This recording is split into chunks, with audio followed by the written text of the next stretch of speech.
नमस्कार, आप सभी का स्वागत है। इस वीडियो में हम बात करेंगे मैथ की पेडागोजी के बारे में, शिक्षण विधियों के बारे में। जैसे एमपी टेट को जो पेपर चल रहे हैं उसमें पेडागोजी जो आती है गणित की, जैसे एमपी टेट में है 30 नंबर का प्रत्येक सब्जेक्ट आता है, तो 15 नंबर की तुम्हारी मैथ आती है, जिसमें मैथ तो बहुत ही सिंपल आती है, नॉर्मल मैथ आती है। लेकिन जो मैथ की पेडागोजी आती है वो 15 नंबर की मैथ, तो 15 नंबर की पेडागोजी आती है। तो पेडागोजी के लिए हमको कुछ पॉइंट हमने लिखे हुए हैं, अगर इतना समझ लेते हैं तो आपके काफ़ी सारे क्वेश्चन सही हो जाएंगे। तो हम point by point two the point बात करेंगे और नॉर्मल से थोड़ा समझ लेंगे कि एक समझ विकसित कर लेंगे कि अगर कोई बच्चा गणित पढ़ रहा है तो उसके लिए सबसे ज़्यादा ज़रूरी क्या होता है, गणित का सीखना या गणित को रटना या गणित का यूज करना क्या ज़रूरी है।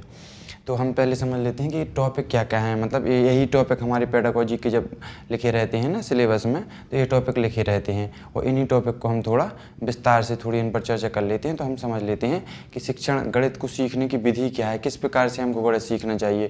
कि पहले सीधा हमको अमूर्त चिंतन, मतलब अमूर्त चीज़ों को बता देना चाहिए, जैसे 2 + 2 ऐसा करके सिखा देना चाहिए, सही है गलत है। तो ये विधि गलत होती है। तो पहले समझेंगे हम इसमें कि पहले क्या ज़रूरी होता है। तो समझते हैं, सबसे पहला है गणित की प्रगति। गणित की प्रगति कैसी होती है?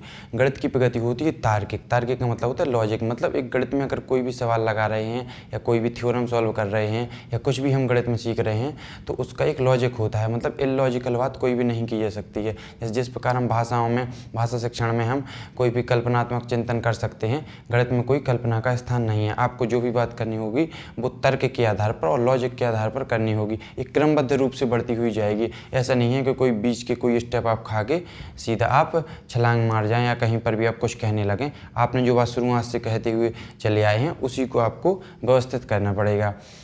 इसलिए गणित की जो प्रगति होती है, प्रगति का मतलब होता है कि गणित का स्वभाव कैसा है, गणित है कैसा। गणित भी एक विषय है ना, तो उसका स्वभाव कैसा है, तो उसकी तार्किक है, यथार्थ है। मतलब कोई भी आप कल्पना की बात नहीं कर सकते, कोई आध्यात्मिक चिंतन की बात नहीं कर सकते। आपको यथार्थ में, वास्तविक जीवन में जो चीज़ें चल रही हैं उन्हीं के आधार पर आपको बात करनी होगी। मतलब यथार्थ में, यथार्थवादी है, क्रमबद्ध, और एक इनका एक सिस्टमेटिक प्रोसेस होती है, एक क्रमबद्ध रूप से बढ़ती है गणित। गणित का पाठ्यक्रम में स्थान, गणित का पाठ्यक्रम में बहुत ही महत्वपूर्ण स्थान है। गणित हर विषय से रिलेट करती है। बिना गणित की किसी भी विषय की हम कल्पना नहीं कर सकते हैं। इस प्रकार हम अगर विज्ञान को माने तो विज्ञान को, गणित ही विज्ञान का आधार है। जैसे कोई भी चीज़ होती है, उदाहरण के लिए अगर हम केमिस्ट्री लें तो केमिस्ट्री में H2O जल का सूत्र होता है, तो उसमें 2 है, वो गणित ही तो है। इसी प्रकार अगर हम भाषा शिक्षण में माने, हिंदी में कोई भी, अगर हम जैसे वर्णमाला में कितने वर्ण होते हैं, कितने अक्षर होते हैं, तो हमको संख्याओं के माध्यम से ही पता लगता है कि कितने वर्ण होते हैं। तो गणित के बिना हम किसी की भी हम अपनी खुद की भी कल्पना नहीं कर सकते हैं। तो गणित का बहुत ही महत्वपूर्ण स्थान है। गणित की भाषा, गणित की भाषा कैसी होती है? सांकेतिक होती है। जैसे 2 है, ये 2 लिखा है, ये संकेत ही तो हैं, कोई वास्तविक में कोई चीज़ तो है नहीं है। जैसे बोर्ड है तो एक बोर्ड तो चीज़ें दिख रही है, लेकिन 2 कोई चीज़ तो नहीं है। 2 तो हम 2 मार्कर भी हो सकते हैं, 2 पेन भी हो सकते हैं, 2 वस्तुएं कोई भी हो सकती हैं। इसलिए गणित की भाषा एक सांकेतिक होती है, मतलब संकेत के रूप में हम प्रदर्शित कर सकते हैं। इसको हम कोई दिखा नहीं सकते कि ये 2 है, ये 4 है, 5 है, 8 है, 10 है, कोई भी चीज़ हम गणित की जो दिखा नहीं सकते हैं। सामुदायिक गणित, सामुदायिक मतलब गणित का मतलब होता है जो गणित हमारी दैनिक जीवन में यूज होती है उसको हम सामुदायिक गणित कहते हैं। जैसे हम दुकान में कुछ सौदा लेने के लिए जाते हैं या कोई सब्जी लेने जाते हैं, तब हमको नॉर्मल गणित की यूज करने की ज़रूरत पड़ती है, तो वो कहलाती है हमारी सामुदायिक गणित। और इस गणित में जो सबसे ज़्यादा यूज होने वाली गणित है, जैसे गणित की भी कई शाखाएँ होती हैं, जैसे अंक गणित, बीज गणित, त्रिकोणमिति, प्रायिकता या सांख्यिकी। तो सबसे ज़्यादा यूज होने वाली गणित होती है वो होती है हमारी अंक गणित। सर्वाधिक या प्रथम गणित कहें सामुदायिक गणित कौन सी है, तो अंक गणित है, क्योंकि यही सबसे ज़्यादा यूज होती है। अब गणित में भी मूल्यांकन होता है। मूल्यांकन हमेशा सतत व्यापक, किसी भी विषय में हो लगातार सतत मूल्यांकन चलता है, सतत एवं व्यापक मूल्यांकन चलता है। किसी भी विषय का मूल्यांकन ऐसा नहीं है कि आप डायरेक्ट वार्षिक मूल्यांकन लें। हर विषय का प्रतिदिन, साप्ताहिक, मासिक और वार्षिक मूल्यांकन चलता है। तो इसी प्रकार गणित में भी मूल्यांकन चलता है, सतत व्यापक मूल्यांकन। लेकिन मूल्यांकन किया जाता है तो गणित में मूल्यांकन के लिए किस लिए किया जाता है? मूल्यांकन का कोई ना कोई पर्पज़ होता है। मूल्यांकन सिर्फ ग्रेड देने के लिए, गुड देने के लिए, वेरी गुड देने के लिए नहीं किया जाता है। मूल्यांकन किया जाता है कि बच्चों की कमियों को जानने के लिए, कौन सी कमी बच्चे में है, या फिर हमें सिर्फ बच्चों की कमी जानने के लिए नहीं, अपनी कमी जानने के लिए भी किया, मतलब टीचर की कमी जानने के लिए भी, कि टीचर को कौन सी विधि का उपयोग करना चाहिए जिससे बच्चा इफेक्टिव तरीके से सीख सके। ऐसा ना हो कि हम ही गलत तरीके से पढ़ा रहे हों तो किसी भी वजह कम बच्चों को समझ में आ रहा हो। तो इसमें संशोधन, अगर पाठ्यक्रम है कोई, तो पाठ्यक्रम में अगर हमें संशोधन करना है तो भी हम मूल्यांकन करते हैं। कि जैसे आपने देखा होगा कि जैसे गणित का जो पाठ्यक्रम है, जो NCERT की अब नई बुक आती हैं, नई शिक्षा नीति के बाद पूरा पाठ्यक्रम चेंज कर दिया गया है। उसमें जो गणित में पहले जब हम लोग पढ़ते थे जब 10वें 12वें, तो सब प्रश्नावली दी रहती, प्रश्नावली में सवाल दिए रहते थे कि इन सवालों को हल कीजिए। लेकिन अब ऐसे कहीं भी सवाल गणित की ये पुस्तकों में देखने के लिए नहीं मिलते हैं। पूरी गणित की किताब में एक भाषा के रूप में दी हुई रहती है, और पूरी भाषा ऐसी लिखी हुई रहती है जो हमारे दैनिक जीवन के उपयोग की होती है। जैसे उसमें लिखा रहेगा कि एक मछुआरे मछली पकड़ने के लिए गया, उसके तालाब में इतनी सारी मछलियाँ थीं, उसने इतनी मछलियाँ पकड़ी, पर उन मछलियों को सुखाया, फिर मतलब इस प्रकार की भाषा लिखी रहती है। उन्हें सुखाया, सुखाने के बाद उसकी इतनी कम हो गई तो उसके पास कितनी बची, अगर वह इतने रुपए की बेचेगा, वह भाई मार्केट गया, उसने इतने रुपए की बेची तो उसकी कितने रुपए उसको मिले। इस प्रकार की भाषा पूरी लिखी रहती है। उसी बीच में खाली स्थान दिए हुए रहते हैं, लेकिन अलग से सवाल नहीं दिए रहते हैं कि इन सवालों को हल कीजिए। तो इसी प्रकार जो गणित में पाठ्यक्रम में संशोधन के लिए भी गणित का मूल्यांकन किया जाता है। कि पाठ्यक्रम में अगर कोई हमें संशोधन करना है तो मूल्यांकन जरूरी है। परीक्षा प्रणाली में सुधार, जैसे परीक्षा जब होती है तो परीक्षा हमको किस प्रकार से करानी चाहिए, साप्ताहिक रूप से मूल या मासिक रूप से, मतलब एक निरंतर परीक्षा प्रणाली कराते रहना चाहिए। मतलब परीक्षा प्रणाली में किस प्रकार के प्रश्न हमको रखना चाहिए, जैसे हमको ऑब्जेक्टिव टाइप प्रश्न रखने चाहिए या अति लघु उत्तरीय या लघु उत्तरीय, किस प्रकार के, मतलब गणित में किस हमको वन वर्ड में आंसर लेना है कि पूरा विस्तार से आंसर चाहिए। तो इससे हमको समझ परीक्षा प्रणाली में हमको अगर मूल्यांकन करेंगे तब पता चलेगा हमको कि बच्चा किस प्रकार के प्रश्नों में सहज महसूस करता है। उसी प्रकार के प्रश्नों को हमको संख्या में विस्तार करना चाहिए। तो परीक्षा प्रणाली में हमको सुधार भी करना पड़ता है। इसके लिए भी मूल्यांकन किया जाता है। नवीन शिक्षण विधियाँ, अगर हमारी विधि अगर कोई इफेक्टिव नहीं है, अगर नई नई विधियों की हम खोज करेंगे, इसके माध्यम से अगर और ज़्यादा बच्चे इंटरेक्टिव हो सकें, अधिक रुचि ले सकें, तो मूल्यांकन के माध्यम से ही हमको पता चलता है कि हमारे बच्चा, अगर हम इस विधि का प्रयोग किया तो कम बच्चों को समझ में आया, लेकिन जब हमने दूसरी विधि का प्रयोग किया तो ज़्यादा बच्चों को समझ में आया। अधिगम कठिनाई का पता चलता है कि अगर अधिगम में अगर पढ़ाने में कोई कठिनाई आ रही है तो उसका मूल्यांकन के माध्यम से ही पता चलता है कि कोई सवाल है जैसे, तो उसको सवाल को सभी बच्चे कम सॉल्व कर पा रहे हैं, तो हमको पता चलता है कि इस सवाल को सीखने में, अधिगम मतलब क्या होता है, सीखना, मतलब इस सवाल को सीखने में बच्चों को कठिनाई महसूस हो रही है, तो अधिगम कठिनाई का ही पता चलता है। अब गणित शिक्षण की समस्याएं, अब गणित शिक्षण में जब गणित को सीखने में अगर कोई समस्या आ रही है बच्चों को, तो उसको कैसे दूर किया जाए। एक तो होता है सबसे ज़्यादा कि हम TLM का माध्यम से यूज करें, और वास्तविक जीवन के माध्यम से हम गणित को सिखाएं। वास्तविक जीवन का मतलब होता है, जैसे उसमें होता है कि माप तौल की बातें होती हैं, जोड़ने घटाने की बातें होती हैं, गुणा भाग की बातें होती हैं, तो उसको हम किस प्रकार से सिखाएं। इस प्रकार से सिखाएं कि जैसे आपने एक टॉफ़ी खरीदी, 5 रुपए की आई, अब हम इस प्रकार की 4 टॉफ़ी खरीदें तो कितने रुपए की आएंगी।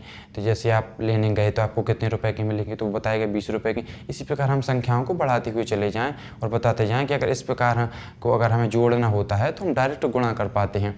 इस प्रकार को हम समझ में आ जाता है कि हम दैनिक जीवन से रिलेट कर पाते हैं चीज़ों को। जैसे मापना हो तो हम मापने के लिए उससे कहेंगे कि अपने टेबल से, स्कूल की टेबल से स्कूल के दरवाजे तक की आप माप के बताओ कितने बित्ता है, उसमें कितने बित्ता है या कितनी रबड़ है, कितनी पेंसिल है। इस प्रकार की माप से हम अनुमान लगाना उनको सिखाते हैं कि आपके विद्यालय से आपके घर की दूरी कितने कदम है, तो एक अनुमान लगाना सीख जाते हैं। अनुमान के साथ में उनका जो गणित के साथ संबंध है वो भी एक बैठता हुआ चला जाता है, और वो दैनिक जीवन से भी, जैसे अगर उनसे कहो कि आपके घर में अगर दूध बिकता है तो दूध कितने रुपए किलो बिकता है, तो बताएंगे 40 या 50 रुपए किलो। तो अगर आपका किसी के यहाँ 5 लीटर दूध जाता है या 10 लीटर दूध जाता है तो कितने रुपए वो आपको देगा। तो इस प्रकार की जब हम चीज़ें उनको दैनिक जीवन से रिलेट कराएंगे तो वो आसानी से सीख पाएंगे। तो और TLM का उपयोग करेंगे। TLM मतलब जैसे हो जाए टीचिंग लर्निंग, TLM का मतलब होता है टीचिंग लर्निंग मटेरियल, मतलब जो शिक्षण में हमको सहायता करे ऐसा कुछ सामग्री का मतलब जैसे पेन, पुस्तकें या कुछ हम ऐसे कार्ड तैयार करें, फ्लैश कार्ड होते हैं जिनको दिखाएं तो बच्चे उनमें तस्वीरें बनी रहती हैं, तो बच्चे दिखाएं कि संख्याएँ इस प्रकार हैं, अगर इनको जोड़ें, इकाई दहाई के कार्ड रहते हैं, तो उनसे बच्चा सीखने में उनको रुचि रहती है, एक आकर्षक सा बन जाता है कि हाँ सीखने में मदद मिलती है। उनकी रुचि बढ़ाएं, शिक्षण अपनी विधियों को इम्प्रूव करें, इस प्रकार की विधियों को पढ़ाएं कि बच्चे उसमें इंटरेक्ट होते रहें। ऐसा ना हो कि सिर्फ टीचर बोल रहा हो, बच्चे भी उसमें इन्वॉल्व रहें, बच्चे भी साथ में सॉल्व करते हुए चले जाएं। जैसे हमने बाल विकास में पढ़ा था एक स्कैफोल्डिंग सिद्धांत होता है, जिसमें पहले मैं करके बताता हूँ, फिर हम और बच्चे दोनों करते हैं और फिर बाद में बच्चे करते हैं, मतलब तीनों का एक साथ प्रयोग चलता रहे। ऐसा ना हो कि बच्चे केवल शांति बैठे रहें, जब हम चुप हो जाएं फिर बच्चे करें, मतलब दोनों लोग एक साथ चलते रहें, मतलब सॉल्व करते रहें। तो शिक्षण विधियाँ इस प्रकार से प्रभावी होनी चाहिए। गणित शिक्षण में त्रुटि विश्लेषण, अगर कोई त्रुटियां करते हैं बच्चे तो उनको पहचानना निदानात्मक से मतलब निदानात्मक परीक्षण कहलाता है, और उनको कमियों को मतलब पहचानना तो निदान, और उनको दूर करना होता है उपचारात्मक परीक्षण कहलाता है। तो गणित शिक्षण में अगर कोई त्रुटि होती है तो पहले पहचाना, कैसे पहचानेंगे? अगर 50 बच्चे बैठे हैं तो 50 बच्चों में कौन कौन बच्चे को किस प्रकार की समस्याएं आ रही हैं, किसको जोड़ में आ रही है, किसको घटाने में आ रही है, किसको मापने में, किसको ज्यामिति में, किसको त्रिकोणमिति में। तो उसको मापना मतलब उसको जानना कहलाता है निदान। कमी को जानना कहलाता है निदानात्मक परीक्षण, और उपचारात्मक परीक्षण कहलाता है कमी को दूर करना, या कमी को हम किस प्रकार से उसका उपचार करें, या जिस प्रकार डॉक्टर उपचार करता है ना, उसी प्रकार शिक्षक भी उपचार करता है कि हम इस कमी को कैसे दूर करें, उपचारात्मक परीक्षण कहलाता है। इनके बारे में भी हम समझें। हम कुछ टैग वर्ड पकड़ लेते हैं कि जिन शब्दों को पकड़ने से हमको हमारे पेपर में एज इट इज क्वेश्चन सही हो जाते हैं। जैसे तर्क या तार्किक है कि गणित की प्रगति कैसी होती है, तो तार्किक होती है, उसकी प्रगति भाषाई नहीं होती है, जहाँ मतलब इस प्रकार की होती है कि लॉजिक पर आधारित होती है, कल्पनात्मक नहीं हम लिख सकते हैं, भाषाई नहीं लिख सकते, हमको तार्किक ही लिखना पड़ेगी। और वास्तविक जीवन से जोड़ना ये तो सभी विषयों के लिए होता है। वास्तविक जीवन से प्राइमरी में तो वास्तविक जीवन के साथ जोड़कर ही सिखाना पड़ता है। अधिगम के अवसर बच्चों को ये सभी विषयों के लिए है, कुछ ही होते हैं जो जैसे गणित के लिए तर्क या तार्किक वाला है होता है, ये लॉजिक वाला है, गणित से जुड़ जाता है। लेकिन जैसे अधिगम अवसर है तो अधिगम मतलब सीखने के अवसर प्रदान करना, सभी विषयों से जुड़ा हुआ रहता है। व्यापक विकल्प, बच्चों अगर कोई जैसे ऑप्शन ऐसा आता है तो उसमें जैसे अगर पूरी संकल्पनाओं को समेट रहा है तो उस ऑप्शन को हमें सही करना होता है। जैसे अगर कोई क्वेश्चन है कि अगर कोई क्वेश्चन दिया है कि एक बच्चे के पास 5 टॉफ़ियाँ हैं, 5 टॉफ़ियाँ हैं, एक टॉफ़ी 5 रुपए की आती है, तो सभी टॉफ़ियाँ 25 रुपए की आई, तो इन ऑप्शन उसमें दिया हुआ आंसर जो दिए रहेंगे उसमें होगा एक में कि जोड़ने का विकास हो रहा है, जोड़ने की संकल्पना का, घटाने की संकल्पना का, गुणा की संकल्पना का, एक में लिखा होगा गणितीय समझ का विकास हो रहा है। तो गणितीय समझ में जोड़ना, घटाना, गुणा भाग सब कुछ आ जाता है, तो हम गणितीय समझ पर टिक करेंगे, ना कि जोड़ने पर, गुणा भाग पर। ठीक है, तो एक व्यापक उत्तर चुनेंगे जिसमें सभी प्रकार के जो विकल्प हैं वो आ जाएं। तो गणितीय, इसी को कहते हैं व्यापक विकल्प। गणितीय समझ या चिंतन, या गणितीय समझ जिससे विकसित हो रही है, ओवरऑल पूरी गणित इन्वॉल्व हो रही हो, तो उसको चुनेंगे। या फिर गणितीय समझ या चिंतन का भी विकास हो रहा हो, इस प्रकार के उत्तर लिखे रहते हैं, तो उसको हम टिक करेंगे। प्रोत्साहन करना, विस्तार या व्यापक मतलब व्यापक रूप से गणित का यूज करना। ये प्रोत्साहन मतलब गणित को बढ़ावा देना, मतलब जैसे गणित में अगर किसी बच्चे को दिक्कत आ रही है तो उसको प्रोत्साहित करना कि वो और आगे गणित में सीखे, उसको मतलब गणित से डर न लगे। कुछ बच्चों को क्या होता है, गणित के नाम से ही डर लगने लगता है, तो उसको इस प्रकार से लेट कराना कि जिससे वो गणित के प्रति हैबिचुअल हो जाए, मतलब हैबिट में आ जाए। अब इसमें नेगेटिव क्या होते हैं, पॉजिटिव तो होगा, नेगेटिव कुछ चीज़ें होती हैं कि अगर प्राइमरी कक्षा में लिया कि गणित का शिक्षण हम क्यों करा रहे हैं उच्च कक्षाओं में, ताकि बच्चे को दिक्कत ना हो कुछ सीखने के लिए, तो ये पूरा ही गलत हो जाएगा। उच्च शिक्षाओं के लिए हम गणित का शिक्षण नहीं करा रहे हैं, हम क्यों करा रहे हैं, ताकि वो वास्तविक जीवन के साथ चीज़ों को जोड़ सके और उसके जीवन में गणित के द्वारा एक आसानी पैदा की जा सके, मतलब वो उसकी जीवन में कोई भी दिक्कत ना हो गणितीय संकल्पनाओं के माध्यम से। उसको व्यावसायिक बनाने के लिए क्या हम गणित का उपयोग कर रहे हैं, तो नहीं, ये नेगेटिव में आ जाते हैं कि हम उसको व्यावसायिक बनाने के लिए नहीं, उच्च शिक्षाओं के लिए नहीं, रोजगार कमाने के लिए भी नहीं हम गणित का शिक्षण दे रहे हैं कि जिससे वो रोजगार कमाने लगे।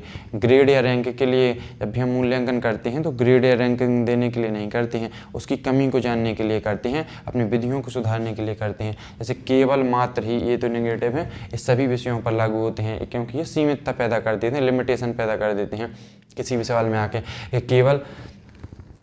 केवल जैसे हम किसी देखते हैं किसी प्रकार से, अब जैसे ये लिखा है कि जियो बोर्ड के माध्यम से ही क्या ज्यामिति का विकास किया जा सकता है, केवल जियो बोर्ड के माध्यम से ही क्या बच्चों में ज्यामिति संकल्पनाओं का विकास किया जा सकता है, तो ये गलत हो जाएगा, क्योंकि और भी कई प्रकार के तरीके हैं जिसके माध्यम से हम ज्यामिति संकल्पनाओं का हम बच्चों को शिक्षण करा सकते हैं। तो इस प्रकार के जहाँ भी क्वेश्चन आते हैं तो वो सीमित हो जाते हैं, लिमिट पैदा कर देते हैं कि केवल इसी के माध्यम से होगा। हम अन्य विधि माध्यम से ही हम प्रयोग कर सकते हैं। क्या प्रश्नोत्तर विधि के माध्यम, क्या केवल प्रश्नोत्तर विधि ही गणित शिक्षण में उपयोगी है? तो प्रश्नोत्तर विधि के माध्यम से क्या हम अन्य विधियों से माध्यम से भी सिखा सकते हैं। तो ये जो शब्द होते हैं लिमिट पैदा कर देते हैं, इसलिए मतलब सीमितता पैदा कर देते हैं, इसलिए इनको हटा देते हैं। याद करना, रटना हमेशा अवॉइड करना है। कंठस्थ करना, ये गिनती पहाड़ी को हम कंठस्थ करना पूरी तरह से गलत है। अब कुछ हम इसमें शब्द लिखे हुए हैं जिसे हम इनको पहले मिटा देते हैं। इसमें लिखा है पूर्ववर्ती क्या है और परवर्ती क्या है। पूर्ववर्ती का मतलब होता है पूर्व की संख्या, जैसे लिखा है पूर्ववर्ती। पूर्ववर्ती का मतलब होता है एक पूर्व की संख्या, जैसे लिखा है 86 का पूर्ववर्ती तो हो जाएगा 85, ठीक है। अगर लिखा है 84 का पूर्ववर्ती हो जाएगा 83, ठीक है। अब इसी प्रकार लिखा हुआ है परवर्ती। परवर्ती का मतलब होता है एक आगे की संख्या, जैसे अगर लिखा है 94 तो 94 की परवर्ती हो जाएगी 95। अगर लिखा है 15 तो 15 की परवर्ती हो जाएगी 16। आगे समझ में? तो पूर्ववर्ती का मतलब होता है पूर्व की संख्या और परवर्ती का मतलब होता है आगे की संख्या। एक होता है सम्मिति। सम्मिति क्या होता है? सम्मिति का मतलब होता है ज्यामिति में प्रयोग किया जाता है कि अगर दो किसी भी ज्यामिति मतलब या किसी भी चित्र को, किसी भी आकृति को इस प्रकार से काटा जाए, जैसे इसको हम भी इस प्रकार से काटें कि जो दोनों हैं, दोनों भाग एक दूसरे को पूरी तरह से ढक लें, कि मतलब ये वाला भाग इस भाग को पूरी तरह से ढक ले, तो ये दोनों आकृतियाँ आपस में सम्मिति कहलाएंगी। जैसे कोई त्रिभुज बना है, इसको हम इस प्रकार से यहाँ से काटें बीच से कि दोनों भाग एक दूसरे को बराबर बराबर ढक लें, तो ये दोनों त्रिभुज जो होंगे एक दूसरे के सम्मित होंगे, ठीक है। अब एक होता है शतांत। शतांत का मतलब होता है प्रतिशत भी इसको बोल सकते हैं। शतांत का मतलब होता है प्रतिशत, जैसे 5/100, जिसके बटे में 100 हो उसको हम शतांत कह देते हैं। क्या कह देते हैं? शतांत। या प्रतिशत भी इसी को कहा जाता है, प्रतिशत,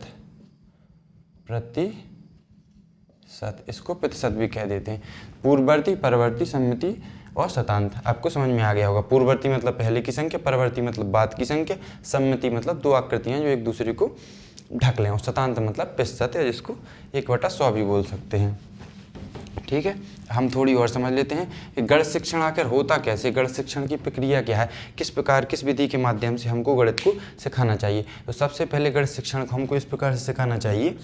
सबसे पहले हमें बच्चों के सामने मूर्त चीज़ें रखनी चाहिए। मूर्त का मतलब होता है जो हमको दिखाई दे रही हूँ, कॉन्क्रीट बोलते हैं जिसको। ऐसे बोर्ड हमको दिखाई दे रहा है, पेन मार्कर हमको दिखाई दे रहा है, तो इसके माध्यम से हम सबसे पहले हम बच्चों के सामने रखेंगे। जैसे हमने एक तरबूज लिया, एक तरबूज है हमारे पास, हमने तरबूज लिया, हम बच्चों में भिन्न सिखा रहे हैं, तो भिन्न के लिए पहले हम एक तरबूज या कोई कुछ भी हम लेंगे, ठीक है। जैसे हमने तरबूज लिया, अब तरबूज को हमने जैसे बीच से काटा, ठीक है, तो 2 भाग हो गए, एक भागे। तो पहले हम तरबूज के माध्यम से सिखाएंगे कि जो ये आधा भाग है ये पूरे भाग का 1/2 है, 1/2 है, और ये भी आधा भाग पूरे भाग का 1/2 है। तो इस प्रकार पहले हम मूर्त वस्तु या वस्तुओं के माध्यम से सिखाएंगे। फिर इसके बाद हम क्या करेंगे, फिर इसके बाद हम चित्र पर जाएंगे कि चित्र के माध्यम से किसी भी प्रकार का हम एक चित्र बना लेंगे। जैसे हमने एक त्रिभुज का चित्र बना लिया, फिर उसके माध्यम से सिखाएंगे कि जो त्रिभुज है, एक त्रिभुज को अगर हम इस प्रकार बीच से काटें तो ये आधा भाग है, ये पूरे भाग का 1/2 हो जाएगा, ठीक है। अगर हम गोले को इस प्रकार से 4 भागों में बांटें तो एक भाग है, ये पूरे भाग का 1/4 भाग है। इस प्रकार हम फिर चित्र के माध्यम से सिखाएंगे। पहले हम मूर्त चीज़ों के माध्यम से सिखाएंगे, फिर हम उनको उसका चित्र दिखाएंगे, फिर इसके बारे में हम पूरी कहानी बताएंगे। कैसे बताएंगे? कहानी मतलब होता है इसकी हम परिभाषा बताएंगे कि परिभाषा क्या होती है और हम किस प्रकार से इसका प्रयोग कर सकते हैं। तो फिर हम इसकी कहानी बताएंगे कि अगर कोई भी संख्या हो, जैसे जिसको अंश और हर के रूप में लिखा जा सके या P/Q के रूप में लिखा जा सके, जिसका अगर नीचे की भिन्न है, जो अगर शून्य ना हो तो उसको हम एक भिन्न कह देंगे, ठीक है। तो इस प्रकार से हम फिर कहानी के माध्यम से सिखाएंगे। फिर हम अमूर्त चीज़ों पर जाएंगे कि 1/2, 1/4 इसको कैसे लिखेंगे, 5/6 क्या होता है, 7/8 क्या हो सकता है, तो इसको हम फिर समझा देंगे। इसी प्रकार हम जोड़ में भी समझ लेते हैं कि जैसे पहले हमें बच्चों को जोड़ समझाना है, तो पहले हम कोई भी 2 चौक लेंगे, एक चौक 2 उंगलियों के माध्यम से भी सिखा सकते हैं, जैसे 2 उंगली 1 उंगली तो 3 उंगली हो गई। फिर बच्चों को हम चित्र के माध्यम से दिखाएंगे, चित्र बना देंगे कि ये 3 चॉकलेटें हैं और इसमें 2 चॉकलेटें और आ गई, तो आपके पास ये कितनी 5 चॉकलेटें हो गई। तो चित्र के माध्यम से फिर इसका कहानी बता देंगे हम। कहानी मतलब होता है कि संकल्पना, कि अगर हम ये जोड़ का चिन्ह होता है, मतलब ये जोड़ का चिन्ह होता है और इस प्रकार 4 + 5 अगर हम इसको इस प्रकार से जोड़ें तो 9 हमको देखने को मिलता है। और फिर इसी प्रकार हम इनके चिन्ह बताते हुए चले जाते हैं कि जोड़ का चिन्ह है, घटाने का चिन्ह है। तो इसी प्रकार इसी विधि के माध्यम से हमको इन सिखाना होता है। तो अगर कहीं सबसे पहले हम मूर्त या वास्तविक विधि के माध्यम से सिखाएंगे, फिर हम चित्र दिखाएंगे, फिर हम उसकी कहानी बताएंगे और फिर उसका अमूर्त चिन्ह बताएंगे, जो हमको, जैसे अमूर्त का मतलब होता है जिनको जो हमको दिखाई नहीं दे, जैसे जोड़ हैं तो हमको दिखाई थोड़ी ना देते हैं, मतलब तो हम बना देते हैं बोर्ड पर तो देख लेते हैं, मतलब कोई इनकी रियल में कोई इसकी वस्तु नहीं है, तो ये अमूर्त कहलाते हैं। तो अमूर्त सबसे बाद में आएगा, मूर्त सबसे पहले, मूर्त के बाद फिर हम चित्र, चित्र के बाद कहानी, कहानी के बाद अमूर्त। अगर इनका कोई क्रम हमको पेपर में उल्टा सीधा मिल जाता है तो हम उसको इस प्रकार से व्यवस्थित करेंगे। हम गणित शिक्षण की कुछ विधि समझ लेते हैं, जैसे होती है आगमन विधि। आगमन विधि का मतलब होता है उदाहरण से नियम की ओर। आगमन विधि ये छोटी कक्षाओं में उपयोग की जाती है कि बच्चों को पहले विभिन्न प्रकार के उदाहरण दिखाई दिए जाते हैं, विभिन्न प्रकार के उदाहरण दिखाई दिए जाते हैं। जैसे त्रिभुज के तीनों कोणों का योग 180 अंश होता है, तो विभिन्न प्रकार के हम त्रिभुज बना देंगे। कोई इस प्रकार का त्रिभुज बना देंगे, कोई इस प्रकार का त्रिभुज बना देंगे, तो बच्चा इनको जोड़ेगा कि 60 डिग्री का आया, ये 50 डिग्री का आया, ये 70 डिग्री का आया, तो उसका इसका भी जोड़ 180 अंश आया।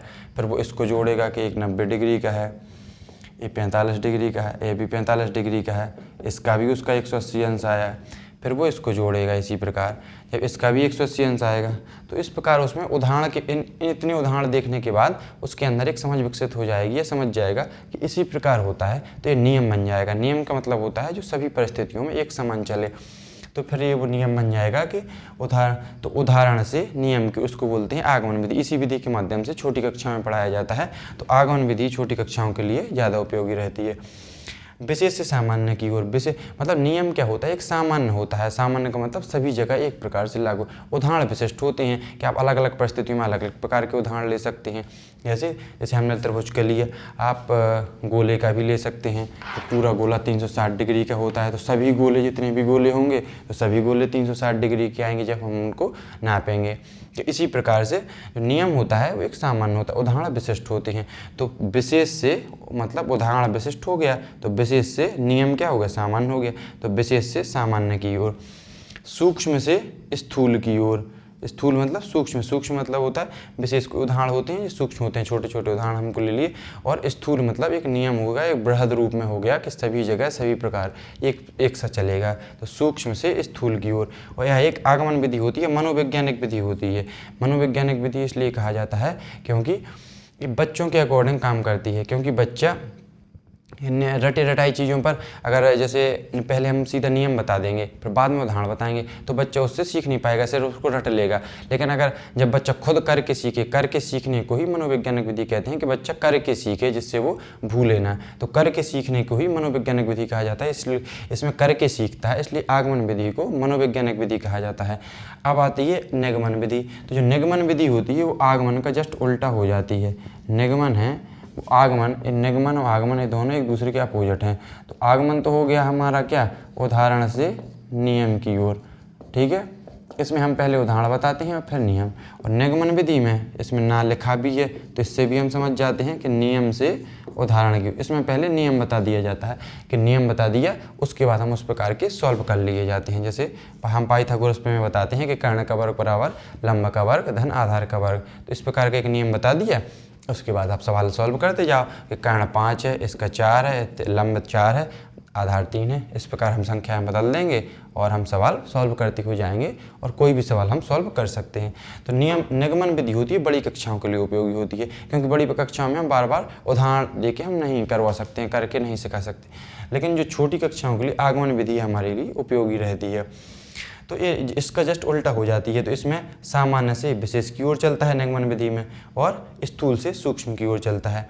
अब दो विधियां और हैं, संश्लेषित विधि और विश्लेषण विधि। संश्लेषित का मतलब होता है जोड़ना, संश्लेषित का मतलब होता है जोड़ना, जोड़ना या गुणा करना। संश्लेषित मतलब होता है कलेक्ट करना, मिलाना, जोड़ना। ये कहलाता है कि जैसे आपके पास एक टॉफ़ी की कीमत 5 रुपये है तो 4 टॉफ़ियों की कीमत कितनी होगी, तो आप जोड़ेंगे ना, एक की 5 है तो 2 को जोड़ेंगे तो 10 होगी, 3 की होगी 15 और 4 की जोड़ेंगे तो 20। इस प्रकार जोड़ना, संश्लेषित करना, जोड़ते हुए चले जाना, ये कहलाता है हमारे संश्लेषित विधि। और विश्लेषण क्या होता है, विश्लेषण होता है घटाना या भाग देना। अगर पाँच टॉफ़ियाँ 20 रुपये की आती हैं तो एक टॉफ़ी कितने की आएगी, तो 5 टॉफ़ियाँ 20 रुपये की आती हैं तो 5 टॉफ़ियाँ 20 रुपये की आती हैं तो 4 टॉफ़ियाँ कितने की आएंगी, 16 रुपये की आएंगी। फिर और 3 टॉफ़ियाँ मतलब इस प्रकार से घटाती हुई जाएंगी, 12 रुपये की आएंगी। तो अगर हम घटाना या भाग देना, ये हमारा कहलाता है विश्लेषण विधि। तो संश्लेषित में क्या होता है, हम ज्ञात से अज्ञात की ओर जाते हैं। ये हमको ध्यान रखना है कि संश्लेषित में हम ज्ञात से अज्ञात की ओर चलेंगे। मतलब जो चीज़ हमको ज्ञात है उससे अज्ञात, कोई अज्ञान चीज़ हमको निकालनी होती है तो हम उसको जोड़ते हैं। जैसे हमको एक टॉफ़ी की कीमत पता है, फिर हम निकाल रहे हैं कि हमको 10 टॉफ़ी की कीमत पता करना है, 20 टॉफ़ियों की पता करना है, तो जो हमको जानकारी है उससे अज्ञात की तरफ बढ़ते हैं। और विश्लेषण में क्या होता है, विश्लेषण में हमको अज्ञात से ज्ञात की ओर चलना होता है, अज्ञात से ज्ञात की ओर। विश्लेषण का मतलब होता है कि जैसे विश्लेषण करना, इस प्रकार से इसको तोड़ना। जैसे लिखा हुआ है तो अज्ञात ही है हमारा, इसको हम विश्लेषण कर रहे हैं तो अज्ञात है। अब इससे हम ज्ञात की ओर चलेंगे, इसको तोड़ तोड़ के भाग दे के घटा के इस प्रकार से हम समझेंगे कि हमको वो चीज़ ज्ञात हो जाएगी। तो ये कहलाता है विश्लेषण। विश्लेषण हमेशा अज्ञात से ज्ञात की ओर चलेगा और संश्लेषण ज्ञात से अज्ञात की ओर चलेगा। तो आगमन विधि हो गई, निगमन विधि, संश्लेषण विधि और विश्लेषण विधि। हम कुछ पॉइंट और लिखे हुए हैं उनको भी हम समझ लेते हैं। जैसे इसमें लिखा था कि 0 का परिचय छोटी कक्षाओं में कब देना चाहिए, तो 0 का परिचय हमेशा तब देना चाहिए जब हम मतलब 1 से लेकर 9 तक की संख्या में बच्चों को सिखा लें, उसके बाद ही हमें 0 का परिचय कराना चाहिए, पहले नहीं कराना चाहिए, ये ध्यान रखना है। अब हम समझते हैं कुछ नियम, गणित के कुछ नियम हैं। एक तो होता है क्रम विनिमय नियम। क्रम विनिमय नियम 11-12 की कक्षा में गणित में रहता है कि जोड़ का, जैसे योग मतलब जोड़, अगर जोड़ का क्रम विनिमय नियम है तो एक किस प्रकार से चलता है, जोड़ का क्रम विनिमय नियम इस प्रकार से चलता है। जैसे 2 + 4 बराबर क्या हुआ 6। अगर हम इसको उल्टा भी जोड़ेंगे, 4 को पहले लिखें और 2 को बाद में, तो भी ये 6 होगा। अब इस प्रकार हम समझते हैं गुणन का क्रम विनिमय नियम। क्रम विनिमय नियम, तो गुणन में क्या होगा, गुणन का भी इस प्रकार होगा कि 2 × 4 कितना होता है 8, तो इसको अगर 4 × 2 कर देंगे तब भी ये 8 ही आएगा। तो ये कहलाता है क्रम विनिमय, मतलब क्रम अगर बदल दो तब भी वो सेम ही रहता है। तो गणित में योग का क्रम विनिमय नियम और गुणन का क्रम विनिमय नियम, ये दोनों ध्यान रखना है, दोनों कोई परिवर्तन नहीं होता है इनमें, ठीक है। अब हम एक नियम और समझ लेते हैं कि इसमें होता है साहचर्य नियम। साहचर्य नियम होता है, जैसे योग का साहचर्य नियम 2 + 4 + 2 या 3 कर लो। फिर इसको अगर हम इस प्रकार बोलें, 2 को 2 + 4 जोड़ लें और 3 को बाहर कर दें, तब भी ये दोनों का मान बराबर आ गया। 4 × 3 = 7, दोनों 4 × 2 = 6 और 3 = 9, दोनों बराबर आएंगे। योग का हो गया। इसी प्रकार हम गुणा का भी कर सकते हैं, 2 × 4 × 3 बराबर 2 × 4 × 3, मतलब इनका जोड़ा बदल दिया। साहचर्य मतलब अगर जोड़ा बदल, साहचर्य मतलब साहचर्य मतलब जोड़ा बदलना, अगर जोड़ा बदल देते हैं तब भी इनके मान पर, योग पर और गुणन पर कोई प्रभाव नहीं पड़ता है। जैसे 4 × 3 = 12, 12 दूनी 24, 4 दूनी 8, 8 × 3 = 24, तब भी ये मान एक से ही आते हैं। तो साहचर्य नियम ये होता है, हमारे जब पेपर आते हैं तो उसमें ऑप्शन दिए रहते हैं कि ये वाला साहचर्य नियम है या कुछ और प्रकार का दे लेंगे, ये दे लेंगे, ये दे दिया जाएगा कि ये वाला साहचर्य नियम है, तो ये वाला है क्रम विनिमय नियम, ये वाला है साहचर्य नियम, ठीक है, समझ में आ गया होगा। अब हम समझते हैं कि वितरण नियम क्या होता है। वितरण नियम होता है क्या, वितरण नियम में मतलब योग मतलब गुणन पर योग का वितरण नियम क्या होता है। जैसे 4 × 8 दिया हुआ है, ठीक है, तो इसको हम वितरित किस प्रकार से कर सकते हैं। 4 × अगर इसको हम 5 धन 3, 8 को 5 धन 3 भी लिख सकते हैं, 8 को हमने वितरित किया 5 धन 3। अब इसका हम गुणा करें, 4 × 5, 4 × 5 धन 4 × 3, 4 × 5 = 20 धन 4 × 3 = 12, तो 20 10 30 2 32, या फिर इसको डायरेक्ट करना 8 × 6 = 32। तो इस प्रकार का होता है वितरण नियम। मतलब वितरण मतलब वितरित कर देना, ये वाला कहलाता है योग का गुणन वितरण नियम, ठीक है। तो वितरण नियम हो गया, सहचर नियम हो गया। मतलब पेपर में आते हैं कि इस प्रकार का दे दिया जाएगा कि ए वाला है सहचर नियम है या वितरण नियम है या क्रमनिर्णय नियम वाला है, ए वाला है 4 + 2 = 2 + 4, इनमें से कौन सा वितरण है, कौन सा सहचर है, कौन सा क्रमनिर्णय नियम है, इसके बारे में हम समझ में आ गया होगा। अब थोड़ी कुछ पॉइंट और हैं, उनको भी समझ लेते हैं। जैसे लिखा हुआ है जोड़, तो जोड़ गिनना, मिलाना या समूह, मतलब जोड़ के एक प्रकार के पर्यायवाची हैं। गिनना भी हम जोड़ में आते हैं, 1 1 2 2 1 3 3 1 4, इस प्रकार की गिनती को भी हम जोड़ मानते हैं। मिलाना मतलब मिलाना का मतलब भी होता है जोड़ना, और समूह बनाना भी हमारा जोड़ना भी है कि 2 2 के समूह बनाना चाहिए। और घटाना किसको बोलते हैं, निकाल, अगर किसी चीज़ में से कोई हम चीज़ निकालते जाते हैं तो उसको भी घटाना बोलते हैं। तुलना करना भी हमारा ही घटाना है कि इस लाइन की तुलना इस लाइन से करो कि ये लाइन हमारी 5 सेंटीमीटर है, ये हमारी 3 सेंटीमीटर है, तो हम इसमें से इसको हमने घटा ही दिया है कि जो शेष ये कितनी लंबी है, तुलना करी ना तो 2 सेंटीमीटर लंबी, घटाने के माध्यम से तो आया। एक होता है पूरक भी यही कहलाता है, मतलब घटाना कि 2000 में क्या जोड़ें कि 2500 हो जाए, 2000 में क्या जोड़ें कि 2500 हो जाए, तो 25 में से 2000 घटा लेंगे तो हमारा 500 निकल के आ जाएगा। अब माप क्या होता है, माप का बहुत इंपॉर्टेंट आया है। माप किस लिए उपयोगी है, संरक्षण के लिए। गणित में माप संरक्षण या इसको स्थिरता बोलते हैं, स्थिरता के लिए माप बहुत ही इंपॉर्टेंट होती है। तो संरक्षण किस प्रकार, इसे अगर कोई चीज़ हम मेजर कर लेते हैं, माप लेते हैं, तो वो चीज़ स्थिर बन जाती है। जैसे हमको पता है कि 1 किलो वजन हम कितने को मानना है, तो जो हमारी लेबोरेटरी है उसमें रखा हुआ है कि 1 किलो वजन हम कितने ग्राम को मानेंगे, इसको किस प्रकार से मापा गया है, तो एक संरक्षित कर लिया गया है। अगर इसको हम मापते नहीं तो कभी 1 किलो का वजन घट जाता या समय के साथ बढ़ जाता। इसलिए हमने क्या हुआ है अपने एक लैब में, मतलब जो अंतर्राष्ट्रीय लैब बनी हुई है उसमें बना के रख दिया गया है कि इतने वजन को हम 1 किलो मानेंगे। तो माप के माध्यम से क्या होते हैं, चीज़ें स्थिर हो जाती हैं। जैसे हमने बना दिया है कि 1 मीटर इतना होगा, तो फिर वो उतना ही रहेगा, ऐसा नहीं है कि भविष्य में कभी समय के साथ बदल जाए। इसलिए माप का काम का होता है चीज़ों को संरक्षण करना या स्थिरता प्रदान करना। ठीक है, इतना बात समझ में आ गई होगी। अब कुछ भाषाएं और हैं, कुछ शब्द और हैं, जैसे 10 ग्राम। 10 ग्राम क्या होता है, 10 ग्राम से मध्य आकृतियों की समझ या पैटर्न। 10 ग्राम में क्या होता है कि कुछ ऐसे त्रिभुज, चतुर्भुज पैटर्न ऐसे बना के दे दिए जाते हैं, इनके माध्यम से आपको आकृति बनानी होती है। तो 10 ग्राम का उपयोग क्या है, आकृतियों की समझ में या निर्माण करने में उसका 10 ग्राम का उपयोग किया जाता है। तो सीधा सवाल आता है कि 10 ग्राम का उपयोग किस में किया जाता है, आकृति निर्माण में, संख्या ज्ञान में नहीं किया जाता है। ठीक है, समझ में आ गया होगा।